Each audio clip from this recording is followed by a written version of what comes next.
What are the most common problems that face the youth? The first problem is idleness. Nothing to do.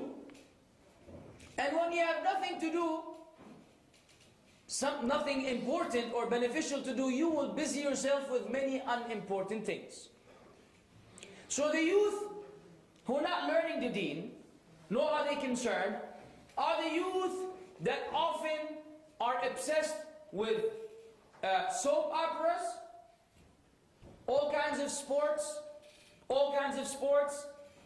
and TV, games, PlayStation, Nintendo, computer games, you name it.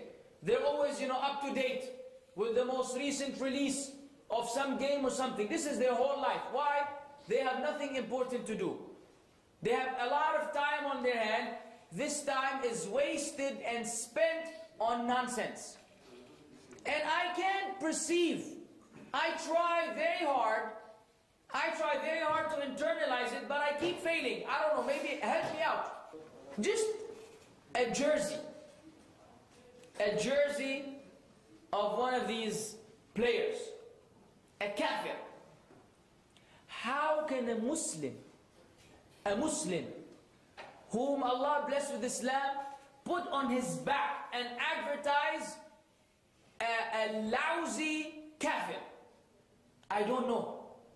I look at the shabab, specifically those obsessed with soccer, and these are people of tahfidh and Quran, what have you, and it just doesn't click in my brain.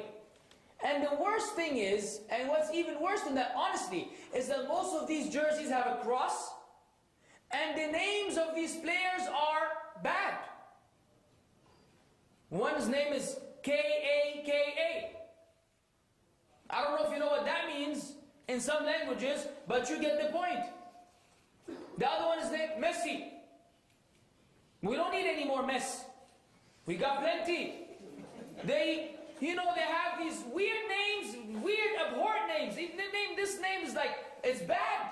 It has a bad meaning. And in Islam, if you have a bad name, what do you do with it? You change it. You change it, akhi.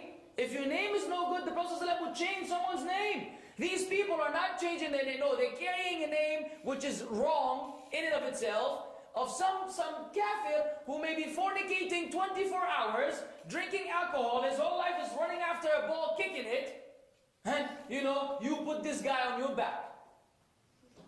This doesn't happen unless Islam is somewhere, in terms of level of importance, or if you have, folders or files, shelves, it's way at the bottom. That's the last thing that you will deal with. You have many other priorities. So these youth have so much time, they have time to get obsessed with a loser. Now you ask him about Umar ibn al-Khattab, you ask him about Khalid al-Walid, and he will be able to give you perhaps something small or maybe nothing. He knows his name, but he doesn't know anything beyond that. Ajib ya akhi, ajib. Why habibi? Why are you following fulan and leaving those who you're supposed to follow? What kind of loss is this for the son of Adam? To be given the best examples to be followed, he turns away from all of them and he follows those whom he's supposed to go against. Those whom he asks Allah in the Fatiha every day, minimum 17 times, usually 40 times, guide us to the straight path, the path of those who you have bestowed your favors upon, other than those who have attained your wrath and the misguided. Ameen. Contradiction, hypocrisy. Unintentional, but it happens. Idleness creates problems. Video games, television, leave that alone. Time is precious. Time is money. Do something that benefits you or benefit the Muslims. Quit these games.